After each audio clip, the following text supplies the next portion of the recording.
देखिए, अब सोचने घबराने की जरूरत नहीं है। कोर्ट ने भी साफ साफ कह दिया, आपके पास अगर 4 ये दस्तावेज है तो आपको अब डरने की जरूरत नहीं है।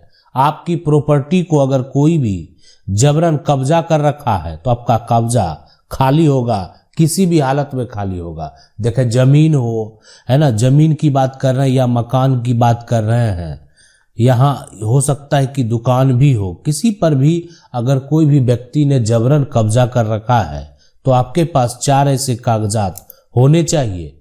अगर वो कागजात आपके पास है तो आप उस प्रॉपर्टी से कब्जा को खाली करवा सकते हैं।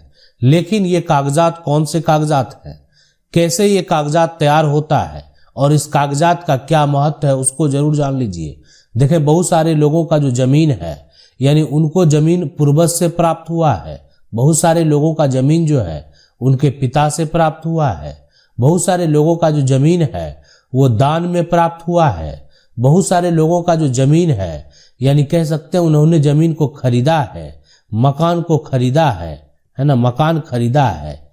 तो अब यहाँ पर क्या होगा कि ऐसे संपत्ति जमीन प्राप्त होता है, लेकिन कोई अन्य व्यक्ति क्या किया, उस पर दखल कर लिया है, कब्जा कर लिया है ना। अब वो छोड़ने को तैयार नहीं है और कब्जा 12 साल से अधिक समय से है, 12 साल से अधिक समय से है, अधिक समय से है। तो अब देखें, ऐसा सिचुएशन में अब क्या करना चाहिए, इसके लिए क्या उपाय है। जब मामला कोर्ट में पहुंचता है ना, तो सबसे पहले ये देखा जाता है कि आखिर किसके पास जमीन का कागजात है। यानी जब मामला कोर्ट में पहुंचता है तो यानी कोर्ट के द्वारा ग्राउंड को नहीं देखा जाता, देखा जाता है कि आखिर इस जमीन का वर्तमान में टाइटल किसके पास है, यानी कह सकते हैं जमीन का मालिक कौन है। मकान है तो मकान का मालिक कौन है, ये देखा जाता है। और मालिक कैसे देखा जाता है, कागजात से।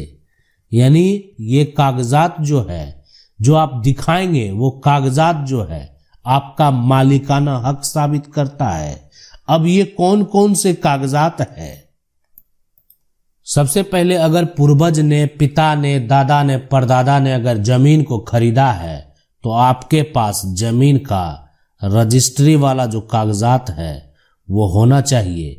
यानी आपके पास जमीन का सेल डीड होना चाहिए।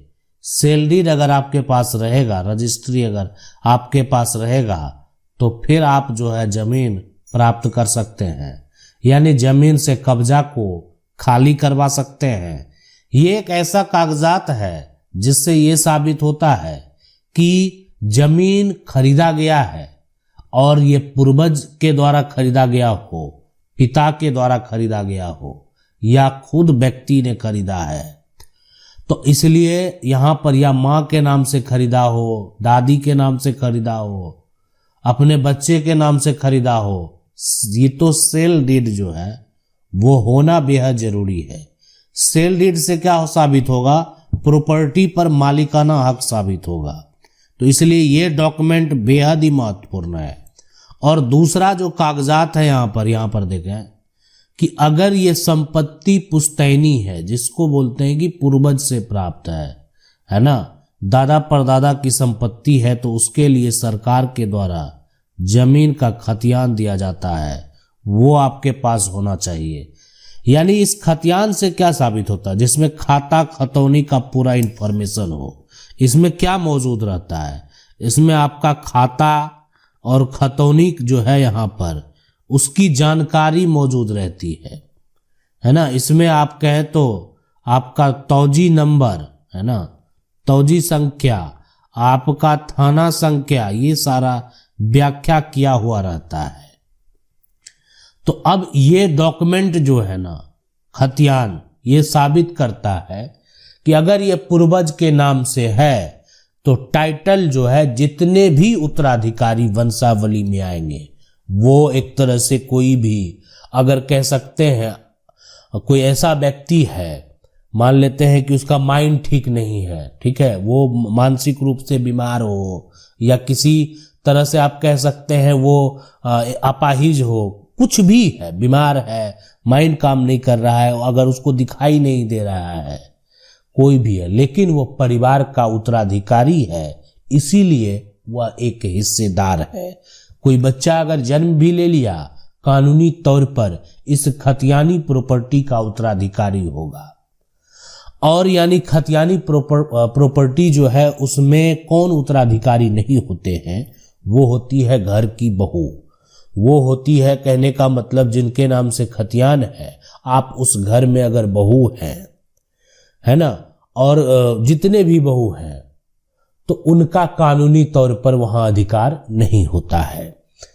अब तीसरा जो यहां पर ऐसा डॉक्यूमेंट जो है, यानी आप एक तरह से कल जाएंगे कोर्ट में कब्जा को खाली कराने के लिए, कब्जा को हटवाने के लिए, ये कागजात बेहद महत्वपूर्ण है। तीसरा जो ऐसा कागजात है वो कागजात है, यानी अगर आपके पास आपकी प्रॉपर्टी किसी ने अगर गिफ्ट किया है ना, यहां पर गिफ्ट किया है, तो गिफ्ट डीड होना चाहिए। ये एक ऐसा डॉक्यूमेंट है जिससे कि आप साबित कर सकते हैं कि आपका जो ये डॉक्यूमेंट है ना, जो कागजात है, वो किसी ने गिफ्ट किया आपको, और यानी आपको दान में मिला हुआ है। तो ये डॉक्यूमेंट आपको टाइटल साबित करने में मदद करेगा और आप कोर्ट में जो है मालिकाना हक साबित कर सकते हैं। अब मान लेते हैं कि आपके जो वकील हैं, यानी आप दो वकील हैं, आपके सबसे पहले क्या होता है कि जिनका कब्जा है वो अपना, उनका वकील जो है वो क्या दलील देंगे, लेकिन जिनका पास कागजात है उनके वकील ये कह सकते हैं कि ये जमीन हमारे जो है, एक तरह से जो क्लाइंट है या कह सकते हैं वो जमीन हमारी है, हमारे द्वारा खरीदी गई है, हमारे पूर्वज से ये संपत्ति प्राप्त हुई है, हमको ये प्रॉपर्टी गिफ्ट में मिला हुआ है। अब यानी दूसरा जो है इसका दखल है, तो किस आधार पे दखल है, तो उनके वकील जो है इस बात को स्पष्ट करे कि उनका जो कब्जा है, उनका जो दखल है वो किस आधार पे, कैसे दखल में वो है। तीसरा जो ऐसा कागजात है, जो कागजात अगर कहें यहां पर, ये होता है वसीयत यानी विल। अब वसीयत है कि आपको, आप कोई भी है, आपको जो संपत्ति है ना वसीयत में प्राप्त हुआ है, मतलब आपको वसीयत कर दिया, आपके नाम पर बिल बना हुआ है। अब ये वसीयत तभी आप जो है एक तरह से इस वसीयत के आधार पर दावा कर सकते हैं जब वसीयतकर्ता का जो संपत्ति है वो उनकी अपनी संपत्ति हो, और वसीयतकर्ता का जो संपत्ति है, ठीक है, यानी वो प्राप्त आपको तब होगा जब वसीयतकर्ता अब इस दुनिया में नहीं है, यानी वसीयतकर्ता की मृत्यु के बाद आप उस संपत्ति को, उस प्रॉपर्टी को प्राप्त कर सकते हैं। तो इसका पूरा प्रक्रिया यही है, यानी वसीयतकर्ता अगर अब इस दुनिया में नहीं है तो फिर उसके आधार पर आपका दावा जो है यानी किया जा सकता है। 4 ऐसे कागजात हैं जिसके आधार पर आप दावा करके प्रॉपर्टी को प्राप्त कर सकते हैं और प्रॉपर्टी से कब्जा को खाली करवा सकते हैं। आशा करते हैं वीडियो अच्छा लगा होगा। वीडियो को लाइक जरूर कर दें। चैनल को पहली बार देख रहे हैं सब्सक्राइब करके जो बेल आइकन है उसको जरूर दबा लें। मिलते हैं अगली वीडियो में, तब तक के लिए जय हिंद।